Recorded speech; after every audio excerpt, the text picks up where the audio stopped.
Hi, it's Hardy from Focal Point Photos, and today I just want to explain how to embed a Google Shoot from a business into your website.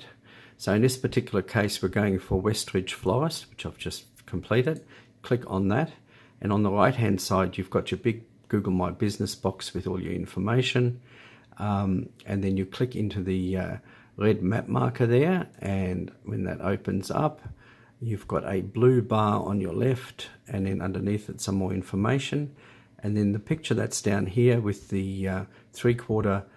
semicircle on the bottom left, you click onto that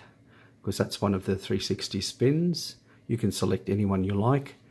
and then you go into the black box at the top left in the big picture, click on the three dots, pick share or embed, and then you can either send a link, which is down here, copy the link and send it, and or you can embed a map,